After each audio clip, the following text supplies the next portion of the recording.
बिल्कुल जी, दिल टूटेगा नहीं टूटेगा, हम बाहर से बैठ के ऐसे बिल्कुल सोचते हैं, मगर ऑब्वियसली अगर हम बात करें तो प्रोफेशनल्स हैं, सबको पता है, सबने जान मारनी है ग्राउंड में, फील्ड में सबने जान मारनी है। बट मुशी भाई, एक चीज़, जब एक टूर्नामेंट चल रहा है, Asia cup has become the pre-requisite for the world cup selection एक तरीके से, जबकि उन्होंने कहा सॉर्टेड है हमारी टीम, हमें पता है। बट जो लड़के लड़ रहे हैं फील्ड में, वो तो हेल्दी कंपटीशन के नाम पे they would be giving their 101%, जो कि हर दफ़ा देना चाहिए, बट आपके सामने एक गोल होता है तो आप ज़्यादा देते हैं। बट जो लड़के बेंच पे बैठे हैं, the kind of frustration that would be building in them, कैसे ड्रेसिंग रूम में उसको पॉजिटिविटी में तब्दील करना चाहिए? आई थिंक बाबर ने जो बात की है ना, पहले तो मैं आपको let me take you back to Rizwan's press conference. Yes, he spoke about Fakhar ज़मान।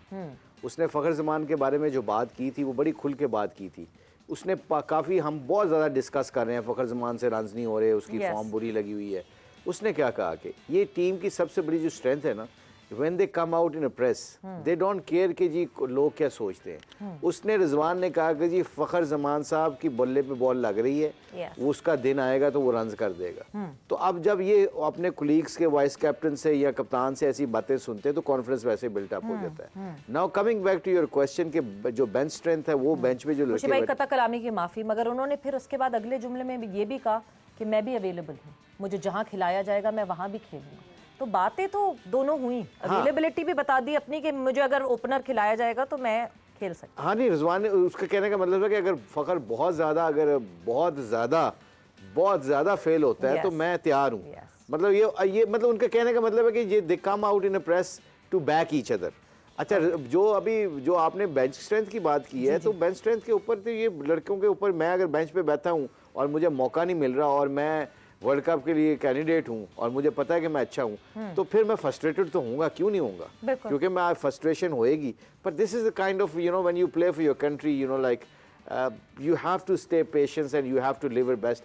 इसलिए मैं बार बार कहता हूँ कि जब आपको इंटरनेशनल मैचों में या टीम में मौका ना मिल रहा हो, नेट प्रैक्टिस में, फिजिकल ट्रेनिंग में, फील्डिंग ड्रिल्स में आपको नंबर 1 दिखाना पड़ता है मैनेजमेंट को और कप्तान को, ताकि आप उनके दिलों को जीत लें। अगर मैं बाबर को बहुत तगड़ी बॉलिंग करूंगा, नेट के अंदर मौका नहीं मिल रहा, वो 10 दफ़ा सोचेगा यार इंडिया में ये शायद मुश्ताक भाई मुझे अच्छा करके दे दें या यूसुफ मुझे अच्छा खेल के दिखा दें। जब आप नेट में अच्छी परफॉर्मेंस नहीं करते और आप वेट कर रहे होते हैं मैच की अपॉर्चुनिटी का, तब आप कई दफ़ा ना पीछे रहना शुरू हो जाते हैं। So net practice sometime it's a very important. जो फील्डिंग आपकी है, नेट प्रैक्टिस है, उसमें आपने अपने लोगों को जीतना होता है और सबसे मुश्किल होता है अपने लोगों को जीतना। बाहर के लोगों को जीतना इतना मुश्किल नहीं होता। बिल्कुल, और अपने लोगों को जीत जाए तो फिर आप, जाहिर सी बात है, वो जो वो कॉन्फिडेंस होता है वो रिफ्लेक्ट करने लगता है बाहर, और बाहर के लोग जो है वो कायल हो जाते हैं आपकी इस परफॉर्मेंस पे।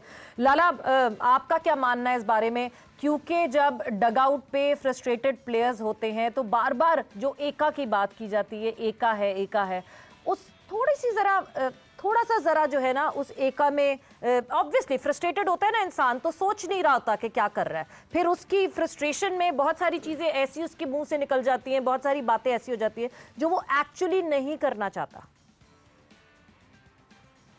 देखिए, बड़ी ऑनर की बात होती है पाकिस्तान टीम को रिप्रेजेंट करना। अगर आप बेंच पे भी बैठे हो, चांस नहीं मिल रहा, ये भी बड़ी ऑनर की बात ये भी है, ठीक है ना। हमेशा से मैं आपको कहता रहा हूँ कि हमें अपनी बेंच स्ट्रॉन्ग करनी पड़ेगी।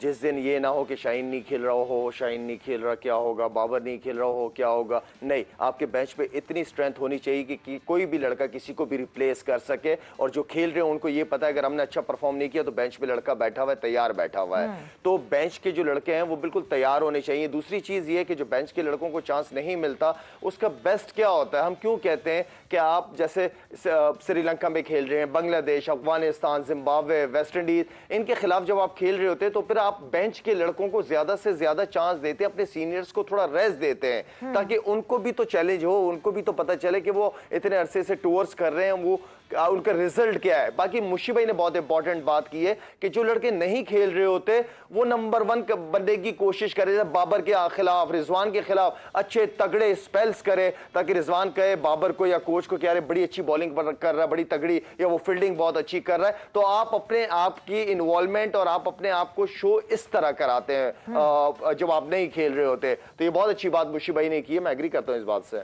यूसुफ, आप टीम के साथ रहे हैं और पास्ट ईयर में आप गालिबन, जब नीदरलैंड्स का हमने टूर किया था, जब भी आप गालिबन शायद टीम के साथ थे, हमने नीदरलैंड्स के खिलाफ भी अपनी फुल स्ट्रेंथ टीम खिलाई थी। जो बात लाला ने यहाँ पे की है कि ये वो टीम्स होती हैं जिनके खिलाफ हम चांस ले सकते हैं, मगर फिर वो डबल वैमी होती है। वो ये वाली बात होती है, अरे नीदरलैंड से हार गए, इस टीम से भी हार सकते, तो उस हार के डर की वजह से हम ट्राई नहीं करते, तो हमारी बेंच को फिर मौका नहीं मिलता।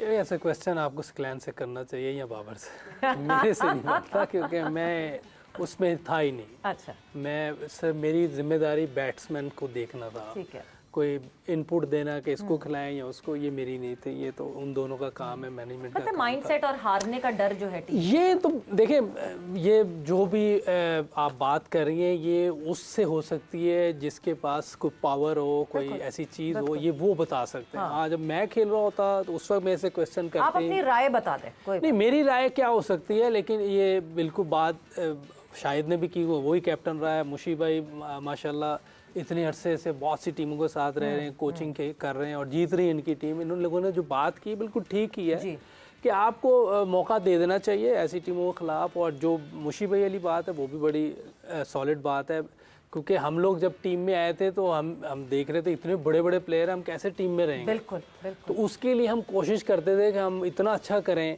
कि वो हमें मौका दे दें, नेट्स में इम्प्रेस कर। क्योंकि मैं जब आया था तो अगर उस टाइम की बैटिंग आप देखें, सईद अनवर, इंजमाम मुलाक, इजाज अहमद, सलीम मलिक, आमिर सुहेल, तो कैसे जगह बने।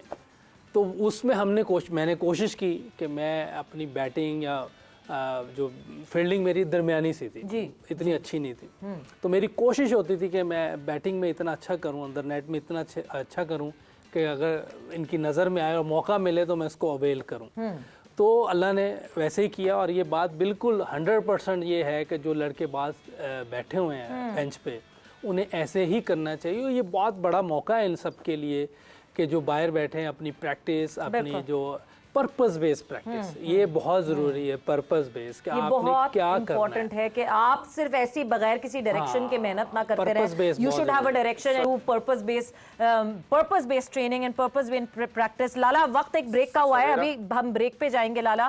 ब्रेक से वापस आएंगे तो आपके कमेंट को ऐड इन करेंगे। और ब्रेक से जब वापस आएंगे तो ऐसा कैसे हो सकता है कि बाबर प्रेस कॉन्फ्रेंस में और पाकिस्तान टीम के फास्ट बॉलर्स के हवाले से बात, तो फास्ट बॉलर्स के हवाले से भी बात की है बाबर से, वो भी सवाल किया, वो भी पूछा, वो भी हम ऐड इन करेंगे ब्रेक के बाद। साथ ही साथ Qadir Khwaja is ready with us, और कादिर ख्वाजा से भी हम जानेंगे क्या है कोलंबो का मौसम, क्या देख रहे थे दसुन शनाका और शकीब जो टॉस पे डिसीजन लिया। एंड कादिर ख्वाजा ने अभी ज्वाइन इन किया है, शुभमन गिल की प्रेस कॉन्फ्रेंस भी कादिर ने अभी अटेंड की है। कादिर, सबसे पहले तो मौसम के हवाले से बताइए क्या खबरें। सवेरा, मौसम की बात की जाए तो कोलंबो में ये देखें अभी जो है वो बादलों और सूरज के दरमियान आंख मचोली का सिलसिला जारी है। लेकिन अच्छी बात यह है कि जो बादल हैं वो इकट्ठे नहीं आ रहे। आज मुझे लगता है बादलों में लड़ाई हो गई है और वो अलग-अलग फिर रहे हैं, और कभी सूरज निकलता है और सूरज इतनी काफ़ी जो है वो शदीद उसकी गर्मी है और शिद्दत यहाँ पर महसूस की जा सकती है। जिस तरह आपने पहले भी बताया कि फील्स लाइक 36, आई थिंक 40 जो है वो फील लाइक हो सकता है। और अंदर जो है वो मैच चल रहा है इस टाइम पे। मेरे सामने जो है वो इस टाइम भारतीय टीम प्रैक्टिस कर रही है और केएल राहुल भी आपके सामने अभी गुजरे हैं। तो केएल राहुल भी यहाँ पर पहुंच चुके हैं और इसके साथ साथ उन्होंने कल गुज़श्ता रोज जो है वो नेट प्रैक्टिस भी की, आज भी की। और इसी के साथ साथ जसप्रीत बुमराह जो है उन्होंने भी टीम को ज्वाइन कर ली और बड़ी अच्छी बॉलिंग कर रहे हैं नेट में। हमें देखा जा सकता है, अब ये देखें दोबारा जो है वो सूरज की रोशनी हमारे चेहरे पर पड़ने शुरू हो गई है और मौसम जो है वो बड़ा जबरदस्त है और प्लेजेंट वेदर है। जिस तरह कहा जा रहा था गुज़श्ता रोज तक जो है जो वेदर फोरकास्ट थी वो दिखाई जा रही थी कि 80% चांसेस हैं रेन के, लेकिन अभी तक शुक्र है कि कोई किसी किस्म की बारिश के आसार दिखाई है। कल जो पाकिस्तान और भारत के दरमियान जो बड़ा मुकाबला है सुपर 4 का दूसरा मैच है, पाकिस्तान खेलेगा। उस हवाले से भी पाकिस्तान ने आज सुबह ट्रेनिंग सेशन की यहाँ पर कोलंबो में प्रेमदासा स्टेडियम के बाहर जो नेट लगे हुए हैं यहाँ पर। और उसके साथ साथ बाबर आजम ने प्रेस कॉन्फ्रेंस की। तमाम लड़के भरपूर तरीके से पहले फुटबॉल सेशन में हिस्सा लिया, फिर उसके बाद बैटिंग और बॉलर्स हमें देखने को मिले और खास तौर पर शहीन शाह अफरीदी, फहीम अशरफ, नसीम शाह और हारिस रऊफ उन पर जो है वो मॉर्ने मुर्कल ने ज्यादा तवज्जो दी है। तो मुझे लग रहा है जिस तरह बाबर ने भी बताया कि फखर जमान और तमाम लड़के जो हैं वो हमारे हम दस्तयाब होते हैं और हमारा बेंच स्ट्रेंथ भी मजबूत है, और बड़े अच्छे तरीके से वसीम जूनियर का भी उन्होंने तारीफ की, और उसके साथ साथ सऊद शकील और अब्दुल्ला शफीक की भी तारीफ की। तो मैं समझता हूँ कि हमें जो अभी तक इत्तलात मिली, अभी तक कोई फाइनल नहीं किया गया, अभी ये मैच की कंडीशन देखेंगे। जिस तरह बांग्लादेश ने फील्डिंग का फैसला किया है, मेरे जो ख्याल था वो ये था कि बांग्लादेश टॉस जीतकर पहले बैटिंग को तरजीह देगा, क्योंकि बैटिंग विकेट लग रही थी, और श्रीलंकन कप्तान ने भी यही कहा था कि बैटिंग साजगार है, इस पे पहले बैटिंग, हमने भी टॉस जीतकर पहले बैटिंग ही करनी थी। तो इस वजह से यहाँ पर अब जो कंडीशंस हैं वो मैच को देखेंगे कप्तान और टीम मैनेजमेंट और कोचिंग स्टाफ, फिर उसके बाद शाम को फैसला किया जाएगा किसको इन करना है और किसको आउट करना है। तो शाम को क्या सिर्फ फैसला किया जाएगा या फिर वही हिकमत अमली रहेगी टीम पाकिस्तान की कि शाम तक या रात तक जो है वो 11 सामने आ जाएगी जो इस एशिया कप में ट्रेंड रखा है टीम पाकिस्तान ने? देखिए बिल्कुल अभी तक तो यही जो है वो खबरें मौसूल हुई हैं कि तमाम तर जो खिलाड़ी हैं उनकी टीम मीटिंग होगी शाम में, और कप्तान और कोचिंग स्टाफ फिर बैठकर ये फाइनल कर लेंगे प्लेइंग 11, और फिर बाकायदा तौर पर इसका अनाउंस कर देंगे मैच से कबल। तो रात तक हमें प्लेइंग 11 तमाम तर जो चीज़ें हैं वो खुलकर सामने आ जाएंगी कि आया फ़हीम अशरफ इन है, उसी टीम प्लेइंग 11 के साथ जा रहे हैं, या किसी और की चेंजेस हैं, नवाज की है। फाख्ता क्या कहती है कादर? वो तो जब 11 आ जाएगी हमें पता चल जाएगा। आपकी फाख्ता ने क्या बताया? देखिए शायद मेरी फाख्ता की वजह से जो है वो ये एक दिन पहले अनाउंस करना शुरू हो गए हैं टीम को, और ये अच्छा नहीं कर रहे हैं पाकिस्तान टीम के कप्तान और कोचिंग स्टाफ। तो ये अभी तक तो फिलहाल यही इत्तलात है कि अभी सेम चेंज। कादर आप ना फाख्ता की जगह श्रीलंका कब इमरान साहब ने कब्बा वहाँ खरीदा हुआ है, वो बहुत अच्छी इंफॉर्मेशन देता है, क्योंकि वहाँ पे कब्बों को ज्यादा इंटेलिजेंस उनकी ज्यादा तेज है। बहुत ज्यादा कवे देखने को मिलते हैं यहाँ पे, फाख्ता तो हमें देखने को नहीं मिलती। तो इसलिए ऋषि भाई मैं समझता हूँ कि अभी तक फिलहाल जो प्लेइंग 11 है वो अभी इत्तला के मैचेस खेल रहे हैं। अच्छा शुभमन गिल जी लाला ने क्या फाख्ता मैचेस खेल, मैंने कहा इसके फाख्ता जो है ना वो मैचेस खेल रहे हैं, वो प्रैक्टिस में बिजी है, नेट प्रैक्टिस में। बट